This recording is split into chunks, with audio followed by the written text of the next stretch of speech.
What's going on, everybody? Welcome back to Dudes Who Bet Daily, a California edition, Magic. I am pumped to be back here. I mean, it was nice to be in Saratoga. Love going to the racetrack. Love to meet a ton of people there. It was a blast. Thank you, everyone who came up to me. But it's nice to be back in the home setup. You know, Hawaii and then New York, not going to complain again. But again, it's nice to be home. Nice to be back. We got a Magic Mike later today.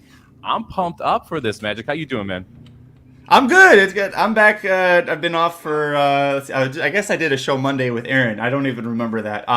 But yeah, I finally kind of calmed down from Comic-Con from last weekend, which was pretty crazy. It was a lot of fun. I still have my captain's hat. Ahoy, nice. Sailors. Yeah, it was pretty awesome. No, it was a good time. But yeah, we're finally at that point. It's like, okay, now we got to buckle back down and talk about, we got baseball that we're going to focus on, but also a lot of horse racing stuff too to talk about. Saratoga and Del Mar's fields are massive this weekend. Yeah, it's funny. I love Saratoga. The first 2 weekends at Del Mar is almost untouchable, though, just because of the field sizes you get and the prices that you get. I mean, we had to pick 4 in the bombs last weekend for $4,700 on a $48 ticket. You don't get $4,700 pick 4s all that often when the favorite wins the last leg. But that's how wide open some of these Del Mar races are, and it creates the opportunity to really score big on a smaller ticket. We're going to talk a lot of Del Mar on the Magic Mike Show. That's coming at you 3 to 4 Pacific today, 6 to 7 Eastern. We'll cover the late pick 5 from Del Mar, so we're not going to do a ton of Del Mar talk today. We are going to do a lot of horse racing talk, though. We only have 5 baseball games today, which means we got to talk some ponies. And before we get into this weekend, I haven't gotten your thoughts on the Haskell yet. I didn't get to talk about the Haskell. I hit a nice exact in the Haskell. I enjoyed the Haskell quite a bit. Go Rocket Ride looked phenomenal, Magic. Yeah, he did, and it kind of backs up further. There's kind of a part where you're like, you know, he missed the Kentucky Derby because he missed the Santa Anita Derby, but we were all ready to unload on him in the Santa Anita Derby in that race. I mean, like, man, what could have been if he'd gone the Santa Anita Derby and gets first or second, gets enough points and goes to Kentucky. But then you look at how the Kentucky Derby played out and Go Rocket Ride's running style, and maybe he pulls a 2 fills and he's there at the end, but there's no way he wins the Kentucky Derby with the way that pace completely melted down like that. And on the flip side, he got a little bit of a break from that. He goes and wins the Affirm Stakes easily and then wins the Haskell. So it's like, okay, maybe missing the Kentucky Derby was the best thing possible for this horse because he didn't debut until February, March. Like, he was a very late to the track horse. And so looking ahead to the rest of the year when you've got he's not going to go to the Traverse, but probably the Pacific Classic, maybe the Awesome again, and then the Breeders' Cup Classic. Like, that's exciting. And it's exciting in a different way than the Kentucky Derby. Arabian Night, I thought that he ran well. It looked to me that Johnny V was just fighting him the whole time. He couldn't get him to really relax. And so I'll give him a little bit of a pass on this one. He just was super keyed up and ready to run. It just didn't work out for him that day. He also faced 2 really good horses. Like, I don't want to take anything away from the top 2 and how well they ran. I thought Mage had every chance turning for home, and Go Rocket Ride ran away from him. Mage didn't fade. I mean, like, people talk about Mage hanging sometimes. That wasn't a Mage hang. That was Go Rocket Ride running very, very, very well. I thought the 3rd and 4th place finishers ran well too. I thought it was a phenomenal Haskell. Like, that was one of the races that you wanted to see. You wanted to see 4 really good horses go and bang heads. And oh, by the way, Tapit Trice, still Tapit Trice. Like, we barely talked about him on the Magic Mike preview show for it, and I'm kind of happy we did because I didn't even really see him in that entire race. So Interesting to see where some of these horses are going to move forward. I think we can officially say if Mandela ships to the East Coast, watch out. Like, we talked about this on the show again. 2 for 2 now in the Haskell. Dixie Union 2000, the only other time he has shipped out for the Haskell. Dixie Union won. Go Rocket Ride gets home at 11 to 1 there. So really fun version of the Haskell. Really excited to see where they move forward. I love this 3-year-old class because I think it's just a blast to watch. And we're going to move into that as our first topic of the day. Like I said, just 5 baseball games. So let's talk a little bit about Saratoga weekend here. We've got 2 major graded stakes coming up on Saturday. We'll start with, I don't know if this is the entree or the main course. It's the grade 1. It's the Vanderbilt.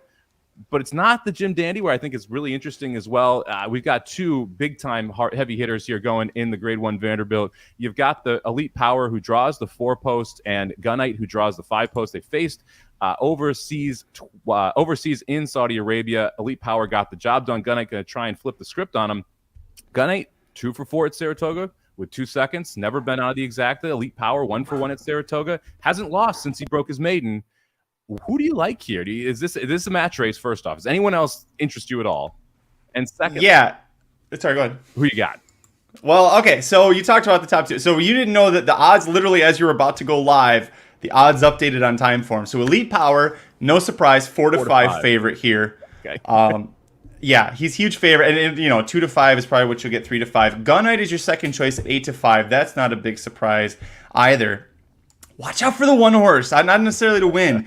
Linda Rice and Jose Ortiz, it's almost like they can't lose right now. And since she got him away from Asmussen, he got second in a 7-furlong race at Belmont, and that was probably a little bit too long because Synthesis pulled away from him pretty solidly in the last furlong. But if that's 6 furlongs, I think they're right there at the wire, heads apart. He tried turf, 2 back. Okay, whatever, that didn't work. Goes back to dirt last time out and just demolishes a field. And he should have demolished that field like he did, but he looks very well set up. And at 10-1, I'm not saying he wins this race, but I think he definitely needs to be in all your exotics for your exactas, for your trifectas. If you want to try and get nuts, I'd go Gunite and gun it in the exacta there and see if you can beat Elite Power somewhere, at least beat him on top. But an I say that from a betting perspective and a value perspective. My heart says, let's just keep riding this Bill Mott train. Like Bill Mott in 2023, this is his year. He's looking pretty damn good, Mike. Yeah, it's Bill Mott's world. We're just all living in it right now. Wildly small amount of speed for a 6-furlong Grade 1 sprint. I mean, it's the 2 outside horses that are probably going to set up the pace here, Little Vic and Dean Delivers. I could make a case that Dean Delivers gets a slice here, that's the horse that gets out, gets the lead, and ends up here in the 3rd spot, tries to hold on for second, something like that, and only one of those two, Gunite or Elite Power, run him down. Gonna be an interesting race here. Excited to see that one. Even though we only have 5 horses for the Dandy, I am more excited for the Jim Dandy because the surprise entry of Sandy Crown really shakes this field up, probably going to make the lead. You got Forte in there. I mentioned this before the show. Forte has the 4th of 5th best time form and buyer numbers in this field. So 3 of the other 5 horses have higher time form and buyer numbers, but he is going to be your favorite on Saturday. I have not looked at the line. I would think he should be somewhere in the 6-5, 7-5 range. I would be guessing he's going to be bet down from that. I'm not sure I want to bet Forte at that price in this race.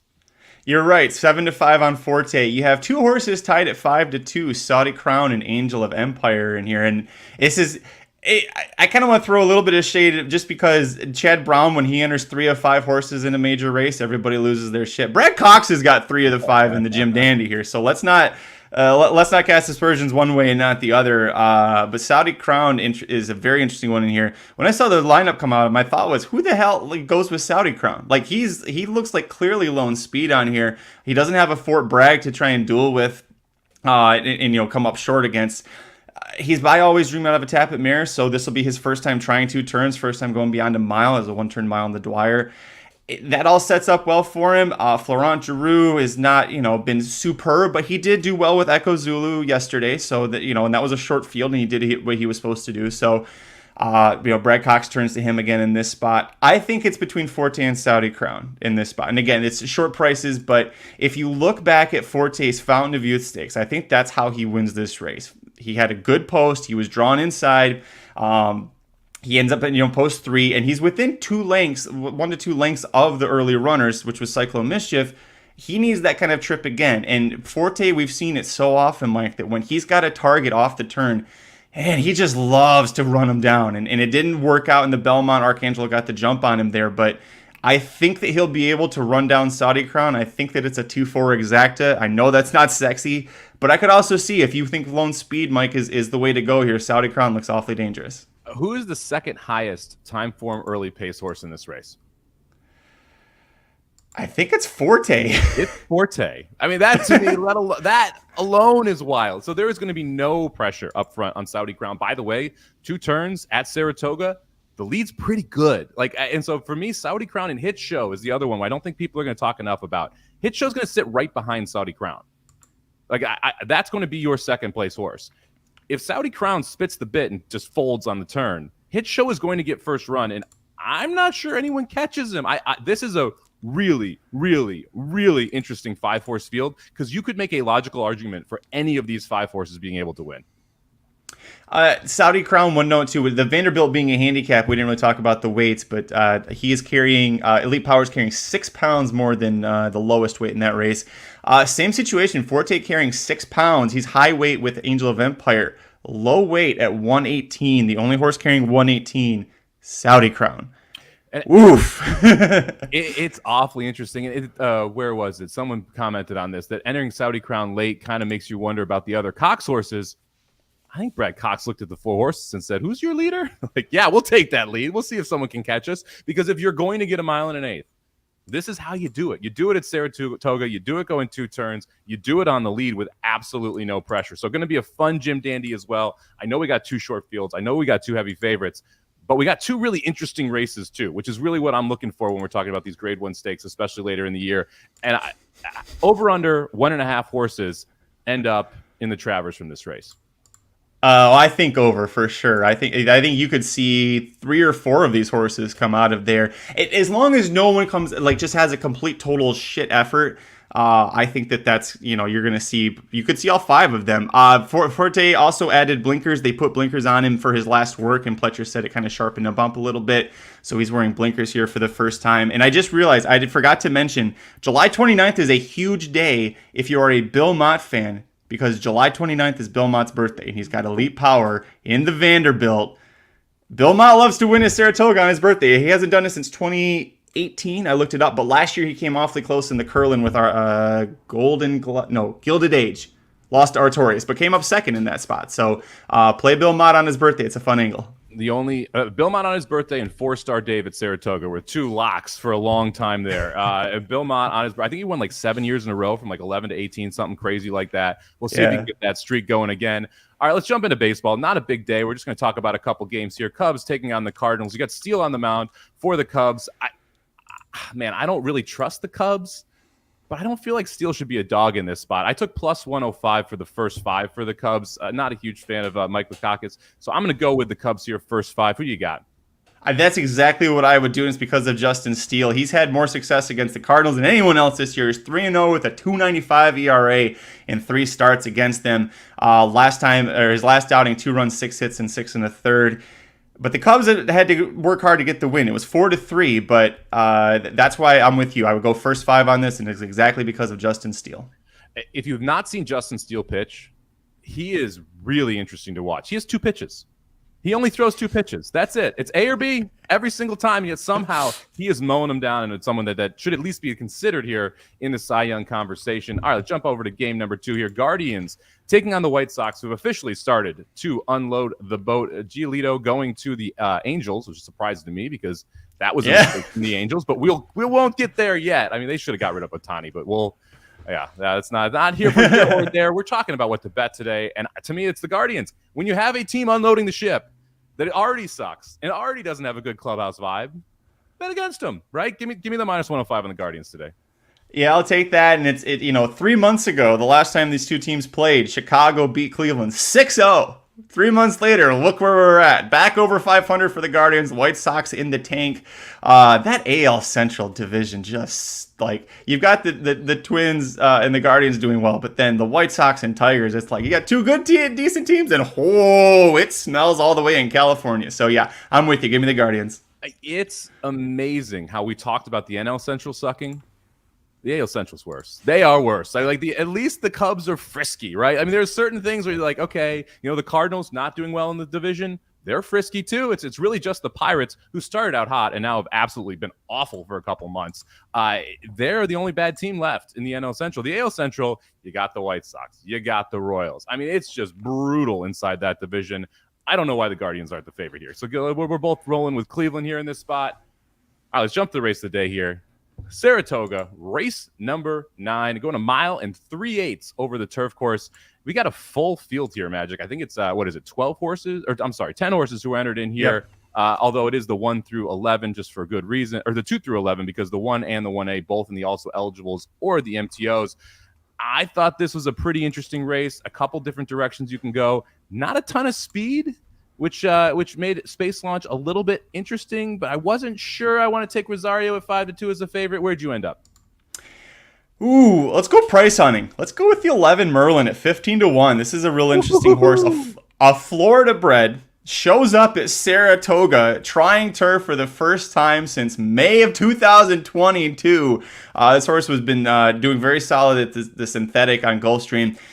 3 races so far in 2023. First race, goes to the lead with Jaramillo aboard, goes gate to wire, wins by 7 1/4, going 2 turns. Goes to a stakes against Florida Breds and completely gets pinched out and pushed way, way back in a field of 8. He was 7th. This is a need the lead type horse. Never had a shot in hell. Last time out, going 2 turns again on synthetic Gulfstream Park, gets the lead early, never gives it up. Jaramillo aboard. Who's pushing him? There's nobody that's going to push him in here. You could possibly argue that the 5 will try and go, but the 5 has got some pretty spotty form, especially for being a maker with Irad riding. He's questionable on the turf still. And Merlin, he's got some past races on the turf too. He almost won his turf debut going 2 turns, got the lead and gave it up late. Lost by a half a length. And then the other time that he tried turf, the second time he tried turf came from off the pace. To me, this is a spot where even if he doesn't win, Mike, I think this is a great horse. If you're a across the board player where you do the same equal amounts to win, place, and show, 15. You always want to do a longer shot horse. 15-1. It feels like even if he doesn't win, as long as he gets that early lead, he's gonna be there right at the end. The break is so important here for Merlin. We talk about Gulfstream Park quite a bit. We talk about that synthetic course, how hard it is to go gate to wire. He's done it twice. Now he gets over to a turf course, which there was a little bit of rain this morning, but we've still seen horses go gate to wire the last couple days at Saratoga. To me, I wouldn't be shocked if Merlin gets on the lead and is there for a long time. The question is whether or not he's going to be able to handle this level of turf horse. At 15-1, I don't mind taking a shot here. I'm going to go with a little more logical horse. I like the 7 Dripping Gold here in this spot. I realize, not a ton of success. Won the N1X allowance, 3 back, lost to Space Launch last time. I think he gets a really good trip today. You mentioned the 5 horse, good skate, probably going to be forwardly placed. The 11 Merlin, probably going to be forwardly placed.